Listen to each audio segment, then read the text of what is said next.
ગુજરાતમાં સતત વધી રહેલા નકલી અને સબ સ્ટાન્ડર્ડ પનીરના વેચાણને રોકવા માટે હવે સરકાર એક્શનમાં આવી છે.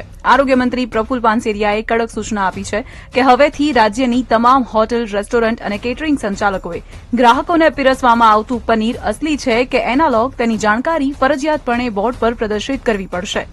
હવે મિલ્ક પનીર અને એનાલોગ પનીરને આ રીતે ઓળખો. મિલ્ક પનીર દૂધમાંથી બને, દબાવતા નરમ હોય અને પાણી છોડે. ગરમ કરવાથી નરમ થાય, ગરમ પાણીમાં મૂકો તો થોડું ભૂરું થાય અને સોફ્ટ બને અને ખાવાથી દૂધનો સ્વાદ આવે. જ્યારે એનાલોગ પનીર પામ ઓઇલ, વનસ્પતિ તેલ અને મિલ્ક સોલિડમાંથી બને. દબાવતા રબર જેવું લાગે અને પાછું શેપમાં આવી જાય. ગરમ કરવાથી ચીકણું અને રબર જેવું લાગે. ગરમ પાણીમાં મૂકતા શેપ જાળવી રાખે અને ઓછું તૂટે અને ખાવાથી તેલિયો સ્વાદ આવે. અસલી પનીરમાં બહારથી ફેટ ઉમેરાતું નથી.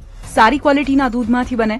5 થી 6 લીટર દૂધમાંથી 1 કિલો બને અને 400 રૂપિયાથી 500 રૂપિયા સુધી. આખો વિડીયો જોવા માટે ડાઉનલોડ કરો દિવ્ય ભાસ્કર એપ.